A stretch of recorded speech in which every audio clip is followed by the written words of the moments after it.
ఢిల్లీలో ఈ నెల 23 నుంచి 25 వరకు జరిగే కృష్ణా ట్రిబ్యునల్ విచారణ దృష్ట్యా నీటిపారుదల రంగ నిపుణులు, న్యాయ నిపుణులతో సీఎం రేవంత్ రెడ్డి సమీక్ష నిర్వహించారు. కమాండ్ కంట్రోల్ సెంటర్లో నిర్వహించిన సమీక్షకు మంత్రి Uttam Kumar, supreme court senior advocate CS Vaidyanathan, CWC మాజీ చైర్మన్ కె వోహ్రా, నీటిపారుదల శాఖ సలహాదారులు పాల్గొన్నారు. కృష్ణా జలాల్లో తెలంగాణకు 904 టీఎంసీల నీటి వాటాను సాధించుకునేందుకు పట్టుబట్టాలి అన్నారు. అందుకు అవసరమైన ఆధారాలన్నీ వెంటనే సిద్ధం చేసి న్యాయ నిపుణులకు అందించాలని సీఎం అధికారులను ఆదేశించారు.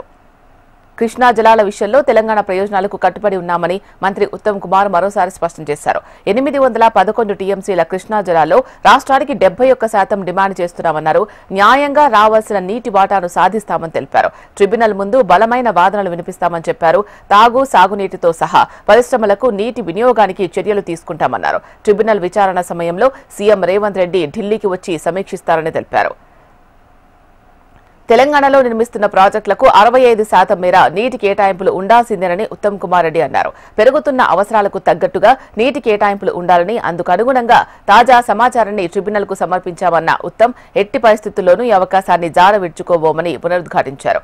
జూన్, జులై మాసాల్లో 80 టీఎంసీల నీటిని అందుబాటులో ఉంచడంతో పాటు ఆపరేషన్ ప్రోటోకాల్ అనుసరించి నీటిని వినియోగించుకునే స్వేచ్ఛ తెలంగాణకు ఉండేలా ట్రిబ్యునల్ ముందు ఉంచుతామని తెలిపారు. ఏపీ అక్రమంగా వినియోగిస్తున్న 291 టీఎంసీల నీటి వెలుగులోకి వచ్చినందున ఆ నీటిని పునర్విభజన చేయాల్సిందేనని మంత్రి డిమాండ్ చేశారు. తెలంగాణ ప్రాజెక్టులకు ఏపీ అడ్డుపడుతోందని, రాష్ట్ర హక్కులను కూడా ట్రిబ్యునల్ ఎదుట జరిగే వాదనలో వినిపిస్తామని చెప్పారు. ప్రతిపాదిత ప్రాజెక్టుల అంశాలతో కూడిన ప్రత్యేక జీవోను విడుదల చేసేందుకు ప్రభుత్వం సిద్దమవుతోందని తెలిపారు.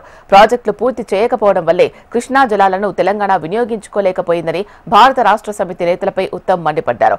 గత పాలకుల ఉదాసీనత కారణంగా ఏపీ అక్రమంగా నీటిని తరలించుకుపోయి ప్రయోజనం పొందిందని విమర్శించారు.